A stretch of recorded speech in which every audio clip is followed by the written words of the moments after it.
Hey, this is Andy Jenkins. Welcome to the podcast. This week, I am sharing with you episode number 164, and we are going to get into the audio from chapter 12 of my book, Soul Wholeness. Now, that book is available as a paperback. The audio book is coming out soon where I read it's about 400 pages to you. It's 10 hours. And so it was quite the endeavor. But some of this is really been the most beneficial material for me on my journey. I tend to write things that I'm not necessarily an expert in. I tend to write things that I'm exploring on my own journey that I need to know for me. And so starting back in about 2018, I already had a background in some of this material, some of this information, but really started taking a deeper dive into it. If you listen to a few episodes back, I really talked in episode 160 about the psych evaluation that I took and the reasons for that and some of the counseling that I began undergoing. In this episode, I'm going to take you inside a counseling session that I had, and a counselor asked me some really specific questions, and it revealed something about soul ties to me. Now, very quickly, let me just identify it. I think there are three primary types of soul wounds that we can have. One, I discussed in the previous episode, that is when we reinterpret the present in light of the past. You might think of that as post-traumatic stress disorder. You just can't quite shake what happened. It's a response to something external outside of you. In the next episode, I'm going to talk about guilt and shame. That's when you've got something inside of you that you're carrying. And in this episode, I want to talk about soul ties. That's when your heart becomes connected to the wrong thing, or your heart can even become connected to the right things for the wrong reason. Now, I'm not going to spend a lot of time defining that because I'm going to roll right into the audio. Let me remind you before you listen that down in the show notes, I have links to the paperback, links to the audiobook, and links to the 14 video course. It's 4 hours long, broken up into 14 videos. It is not a regurgitation of the book, and the book is not a regurgitation of the course. They fit together and they are extremely complementary. I would love for you to take a look at that and see if that's something that would empower you on your journey towards total wholeness, body, soul, and spirit. And also below, there's a link to the free PTSD self-check. That'll help you assess in about 2 minutes with 10 yes/no questions where you are. Okay, here is the audio from chapter 12 of the book, Soul Wholeness, where we really start talking about the roots and the fruits and what's going on with the soul. Listen in. I'll be back at the end of this episode. Chapter 12, To Change the Fruit, Change the Root. Main idea. Addiction happens when we attach our hearts for any reason to the wrong place.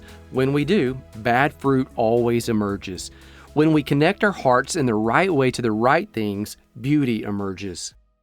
You might have read the previous chapter and thought, oh, he just inferred we can easily rewrite the script. That if we don't like the story we're living, we can just sprinkle in some new characters, change the scenery, add a few power-ups, and then move forward. No, not so fast. You can't create a script overnight. Not a good one anyway. Here's what I mean.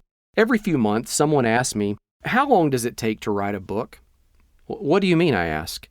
How many hours or days or what do you do? Do you just sit down and start until it's done? Or when I studied writing as an English major at Stanford University, I learned Jack Kerouac famously hammered out On the Road, a novel which defined a generation in 3 weeks on a continuous reel of paper. That approach generally doesn't leave space for reflection, for editing, and for course corrections, 3 things life requires that hacked out novels might not. I usually tell people, it takes what it takes. Some books go fast, others go slow. Then I work best when I can jump into the project and stay in it, kind of getting lost inside the words and pages. Rescripting your story, your life, is much the same. unwriting old rules and thinking patterns, determining what responses are needed as opposed to those which are no longer needed, adjusting your soul memory. None of those are instant fixes. It just takes what it takes. Let me pull back the curtain, share with you a piece of my story, and highlight what I mean. This is about to get raw. Own the harsh reality. What are you seeing about yourself? Let's label it, not to limit you and box you in, but to get a starting point. Truth is freedom. If we can define where we've been, we can always navigate from there to where you're designed to be. It was spring of 2018. Sitting in my attic office, I was speaking with a life coach via Zoom. For the previous few weeks, we had walked through the hurtful parts of my story. Like you and I discussed in the previous chapter, some of those parts were the result of things that had been done to me. Many of those parts were the results of my own actions. Either way, though, I was responsible to take stock of where I was, own my story, and step forward responsibly. We were beginning to look at what moving forward looked like. I answered him quickly. I began pushing through the list of things I was seeing about myself immediately. Words that usually scared me rolled readily from my tongue. Remember, where you are isn't who you are, but in order to move forward, you must admit that you are, in fact, where you are. The only way to begin is to begin where you are. After a few moments, I concluded, I don't know of anything else. I've laid it all out there. I can't think of anything I've omitted. Addiction, he offered. You haven't mentioned the word addiction. I would like you to explore that. Maybe, just maybe, you need to look at yourself in the mirror and add this one to your list too. I am an addict. When he mentioned the word addiction, I began to see everything about my story through a new lens. You see, I understand what addiction looks like. No, I hadn't seen it in myself. I'd seen this one clearly in others. For almost a decade, I worked with addicts, the kind you conjure in your head when you hear the word addiction. The people hooked on heroin, LSD, marijuana, and other drugs, alcoholics, chain smokers. It's easy to look at them and say, oh yeah, that is an addict. I watched person after person, or let's just label it like it is, addict after addict, walk through the doors of various transitional housing facilities and shelters where I worked for almost a decade. Residents generally moved through the first 30-day phase of the programs without any incidents. They found gainful employment. They reconnected with families who became confident enough in their progress to begin visiting them on the first and third Sundays of the month. They began laughing and smiling and speaking about their future in hope-filled ways. Then, many times on the very first night they received their first paycheck, they threw it all away for a night of some combo of sex, drugs, and alcohol. The trifecta. It's almost as if they became a completely different person, a person seeking to sabotage their hopes and dreams rather than fulfill them. It was as if they had their unwritten rules that subconsciously tossed them into a bad outcome script, no matter how hard they fought for the good outcome version. Remember, the dysfunctional rules we discussed in Chapter 10 don't have to make sense, and they often happen unconsciously as if something just triggers them into play. I worked in the field long enough to watch the same people recycle themselves through different programs.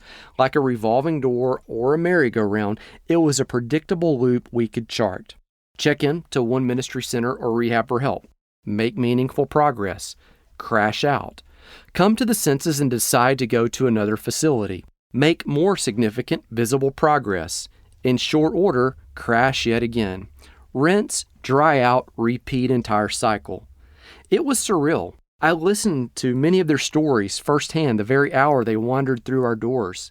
What brings you here? I often asked. Wow, things have got to change, and this time they will. I must jump off this roller coaster.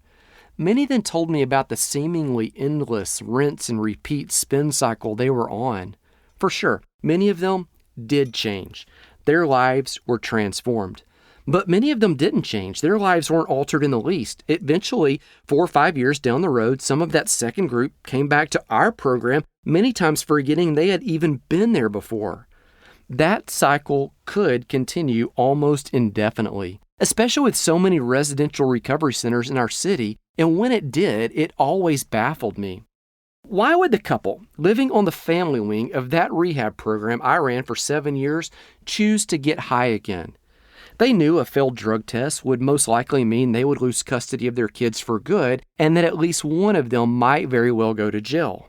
Why would this man, who finally held a steady job, guaranteed on-time transportation to and from work each day, and a forced savings plan which ensured he would graduate our program with $5,000 to $7,000 in the bank for future expenses to begin his life anew, toss it away to live on someone's couch just so he could drink 1 or 2 beers every night after work? He'd seen enough other guys run that same scenario to know it doesn't work. I watched the cycle of devastation claim person after person. For years, I tried to figure out why they acted like they did, why some internal switch flipped and they suddenly began acting dangerously. Over time, I made a few assessments about addiction.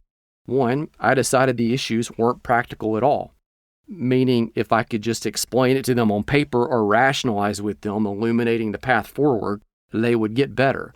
Number 2, I decided some of the issues probably centered around internal rules people created, like I'm not worthy of success or meaningful progress.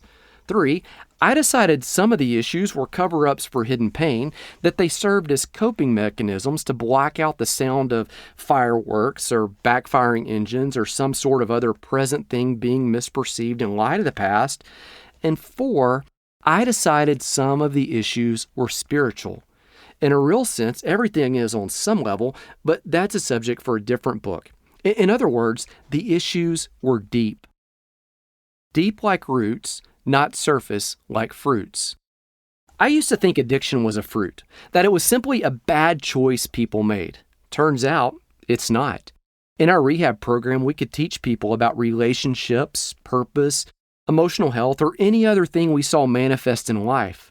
We can instruct them on the healthy version of those things, but those are all fruits. That is, they're all symptoms, read results, of our heart being attached to the right place. When our hearts are whole, relationships work, and we find purpose, and we're emotionally stable, and we don't self-sabotage, and we have enough. Think back to the thermostat thermometer analogy in chapters 4 and 7. I assumed addiction was simply one of those bad fruits people needed to be taught about. If only they knew better, they could do better, or so it seemed. Addiction is a root issue, though, not a fruit issue. To kill it, you've got to destroy the roots, not just keep plucking off bad fruit. Unless the stuff inside changes, the fruit always returns. It might take a few weeks, read first paycheck, or it might take a few years. Example, recycle yourself back to the same rehab you've already been doing, not even remembering you've already been there, but the fruit always returns. To change the fruit, you've got to deal with the root. Now, I also assumed addiction centers mainly around substance abuse or porn. But addiction, a root, connects to other soil as well. Addiction happens when we attach our hearts for whatever reason to the wrong place. And when we do that, bad fruit always emerges. In order to see meaningful progress and grow fruit in a consistent way, we've got to attach the heart to the right place. Now, in the book, there's a graphic here of just a dead, wilted tree. It shows the roots and then the limbs, which have no fruit on them at all. And it says addiction is a root. And then the lack of fruit, where fruit would be on the tree, is labeled chronic sickness, financial lack, self-sabotage, relational strife, lack of purpose, emotional volatility. Those are the symptoms of an incorrect heart attachment. And then on the next page, there is another graphic that it just says, and it's a healthy tree. It's the same tree, just it's a healthy version. And it says if you attach to the heart to the right place, then the fruit emerges. And so instead of chronic sickness, we have life and wellness. Instead of financial lack, we have abundance and provision. Instead of self-sabotage, we have humble confidence. Instead of relational strife, we have healthy relationships. Instead of lack of purpose, we have hope, direction, and meaning. And instead of emotional volatility, we now have emotional stability. Again, the issue is the heart attachment. Okay, so I'll continue reading. All that said, I'd seen addiction firsthand. I'd watched amazing stories of redemption and recovery unfold right before my eyes, and I watched people choose lives of sheer hell. I even wrote the 12-step curriculum we used and shot an entire video series for, which is the next best step. You can go to thenextbeststep.me info for all of that information for the book or the videos. Something in common. Though I never made the connection between what I taught and what I lived before hearing the label addict during the Zoom counseling session, I suddenly saw something new. I could see the patterns in my own life. My heart had been attached to the wrong things, and it had existed in one of my blind spots like we referenced in chapter 3. When I look back at my life through the lens of addiction, things made complete sense. In the same way, those addicts would go to extreme measures to find their high, so also would I. At that point, I still had to determine precisely what my drug was. I knew life had been spinning out of control. I held things together on the surface, but underneath I was sinking. In the same way, those addicts spurned family and friends, sacrificing them on the altar of their addiction, so also had I. In the same way, those addicts sacrificed their health and sleep and rest, abusing their physical bodies to chase their addiction, so also had I. In the same way, those addicts covered up their actions and stole in order to fuel the addiction, so also had I. In the same way, every addict I ever met who was stuck in their addiction denied having a problem, so also had I. I've mentioned it earlier. For years, I wondered if I might end up somewhere like those addicts, walking those halls, attending those classes, getting shuttled to and from work every day, having a chance to see my kids every 14 days in a 2 to 4 hour time block, or while on a weekend pass as I spent the rest of my time working on the deeper issues at the time I couldn't even fathom were there. Go to some meetings for addicts, my coach told me. Get online and see what's out there in your area for things like you've struggled with. It's amazing what you can do with a label when you're not afraid to confront the hard truth. In looking at my story, I consistently chased two things. Number one, drive ministry forward, whether it was the church where I was on staff, the nonprofits where I worked, or some other project to which I was committed. And number two, please my wife, or keep her appeased. That is, don't rock the boat, save the peace. On the first count, it was the ministry and the perceived success of it which fueled my ego, providing me so much of the personal validation I craved. And it was acceptable to work long hours because it was the Lord's work. I could always rationalize that life and death issues, eternity and souls, were at stake. One of my friends, as he resigned from our ministry years ago, told me, I can't work here anymore. He added without being asked, you do the right things, but you often do them in the wrong way. It's not what you do, it's how you do it. He was the second person I heard that from. Shortcuts, long hours, insane schedules, control, bulldozing people so I could finish my latest project. That summarized the first point perfectly. I was doing great work, but I was managing it like an addict. On the second count, I had to come to terms with the fact that I desperately wanted my wife to respect me, to think I was valuable, to believe there was greatness inside of me. I lied and covered up to avoid arguments with her I knew we'd have if I owned my unsuccess, my failures, or my inability to provide something she wanted.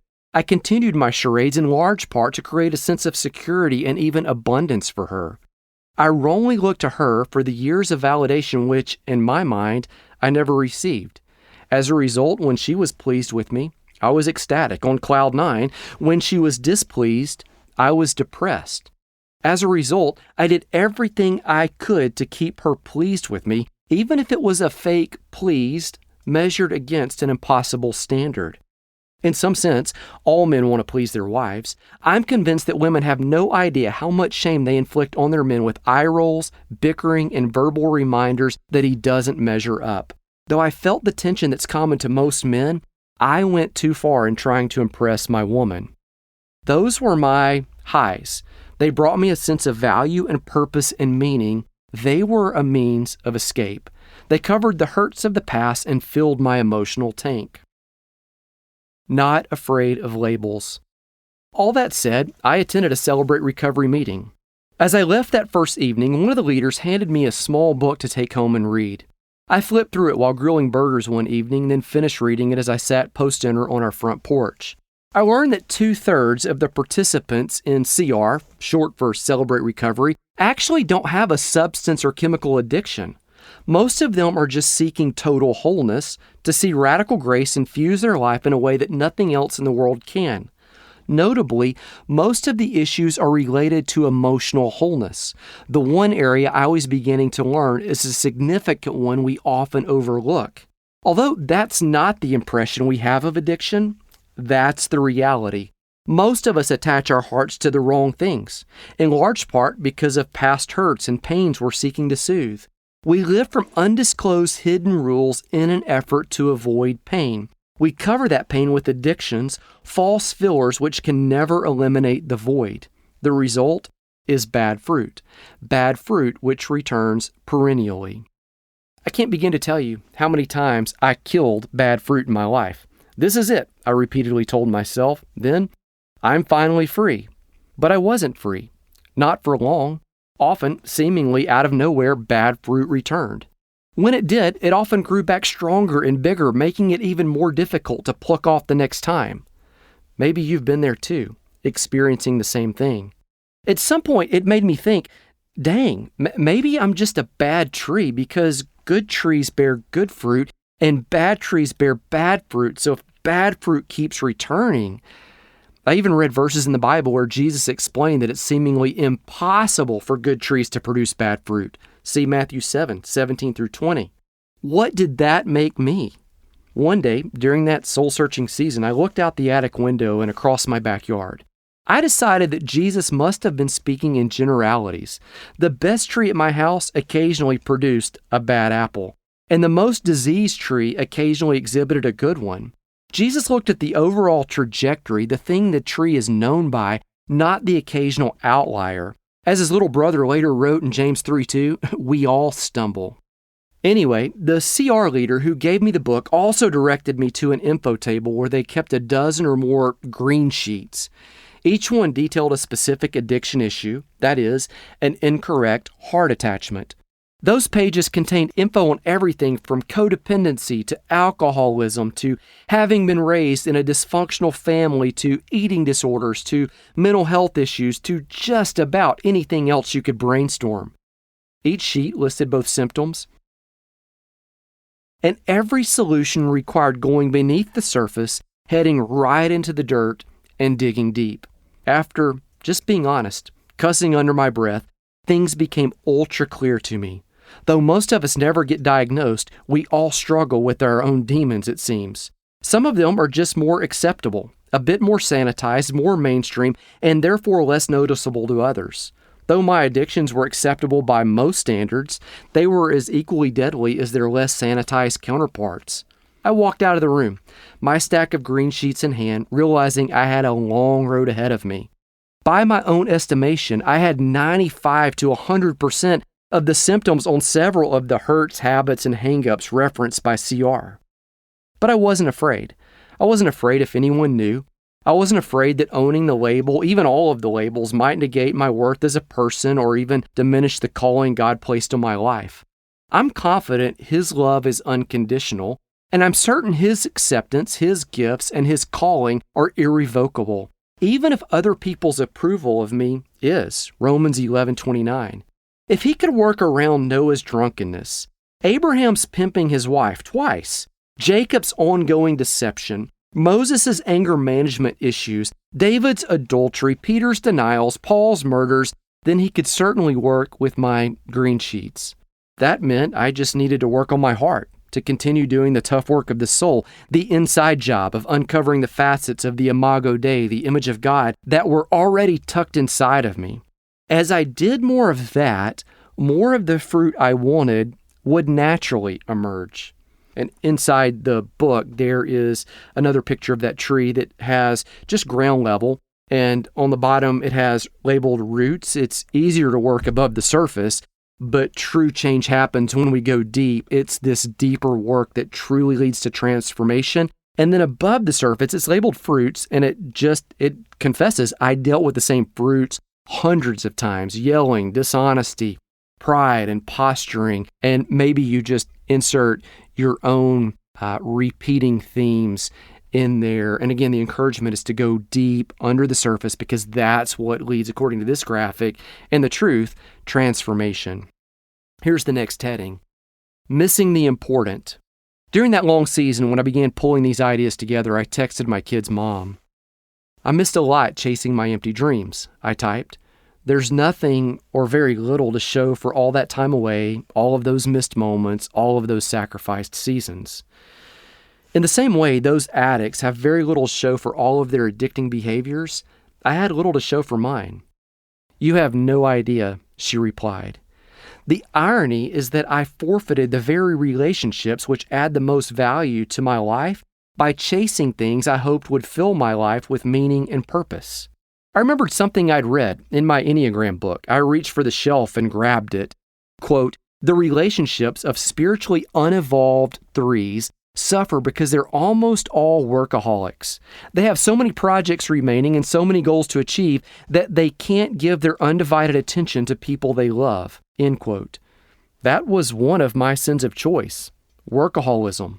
I remembered always taking work with me on vacation, arriving late for dinner at least 3 or more times each week, regularly sending my wife to bed alone while I worked on my computer pounding away on some project, going out with the boys on a Saturday morning sneak out, one of my staples, and slipping into work mode as soon as I picked up a book, a blank journal, or a device. It never began that way, but it became another opportunity to put 1 to 2 hours into something.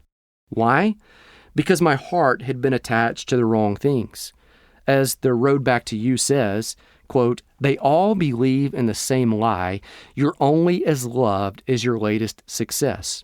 Or you could flip it. You're as unloved as your latest catastrophe or failure. I had a lot of those failures, and in large part, that's why I covered them. And it's why I rarely asked for help.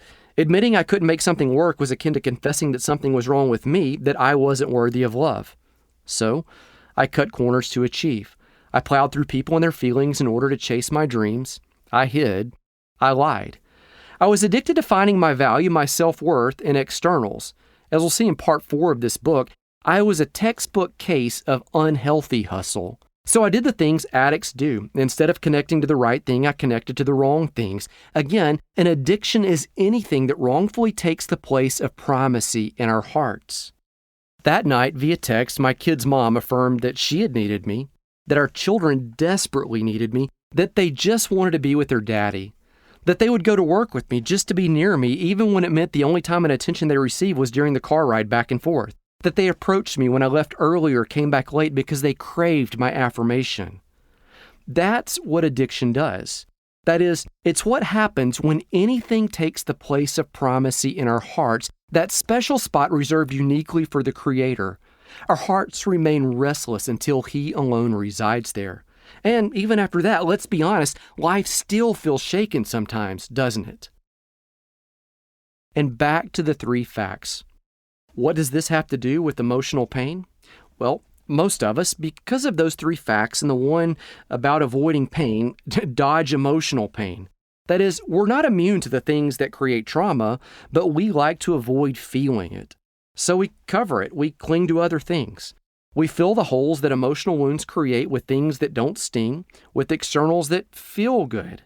Money, sex, and drugs, yes, but we also fill that void with things that aren't sin issues, things that are actually right and good and even noble, and even sex and money are noble with the right expressions, aren't they? In other words, we dodge doing the tough work of the soul, walking through the dark night until we see the sun once again rise on our lives. After all, it's much easier to plug a fluorescent into the wall. We, like Cindy explained to me during that conversation I recounted in chapter 6, create an outer self, a shadow. We toss healthy-looking fruit on a sick tree without doing the tough work on the inside. Recent divorcees become super fit. Former addicts take up new hobbies. Surviving widows or widowers search for new relationships. The abused spouse becomes an advocate or an activist. Abandoned men and women become workaholics. And I know those are all cliches. Seems kind of unfair to pin them like that because they're stereotypes. The reality is that people come in all shapes and sizes, and we choose our emotional fillers in our own unique ways.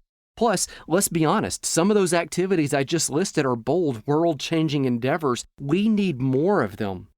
But we need those activities we enjoy in conjunction with the deep work of the heart, the hard work of digging the roots and renovating the self from the inside out. Apart from that, they're unhealthy attachments, filling a void that can't be filled by an external. That's where I had gone. Somewhere along the path, I tethered my heart to the wrong things or to the right things in the wrong way. It was time for me to discover who I really was, to go back to the bottom, to find myself overwhelmed by grace, to rewrite the story and to let it take as long as it takes, just like I do when I'm writing an actual book. And that requires, as we'll see in the next section of the book, slowing down, way down. All right, there you go. That is, for me, probably one of the most revelatory things, because it suddenly dawned on me. So often it's easy to look at problems people have way out there because they seem bigger or they seem less acceptable. And then you look at the own connections that your own heart has, and you really start making some tough evaluations. And so this really, for me, led me to do some deep soul searching, some digging, and it's an area where honestly, I found a lot of healing. I think now in my work, I produce more than I ever did before. And I believe it's because my heart is actually connected in the right way. Before, goodness, I was stuck in this toil and hustle. And it's not that I don't work a lot now, but it comes from a different place. And here's what I've learned. If I don't get my identity right and continue affirming the identity of who I am and whose I am, I can easily click into this season of striving, of unbridled, unchained toiling and hustling, and all of those bad fruits start emerging again. And it is easy to start playing whack-a-mole with the soul and knocking this issue and knocking that one. But I tell you this, when the heart is whole, and when your heart is in a healthy place, and I'm not talking about your physical heart, I'm talking about the metaphysical heart, when you get the soul whole, good fruit always begins to emerge. It doesn't mean there's not going to occasionally be a bad apple on a good tree. I mean, goodness, walk out into your yard, you see bad leaves on good trees all the time, right? That's not what we're looking at. We're looking at the trajectory of the entire thing. Okay, let me pray. May the Lord bless you. May the Lord keep you. May He be gracious and continue shining His face of favor upon you. May He sanctify you and present you blameless, body, spirit, and may your soul be made whole, not with any deficiency that you try to fill with the external things that you could do, but may you be free to pursue those good things from a place of health and wholeness that is radically and fully the created you were designed to be. Grace, peace. I'll see you again soon.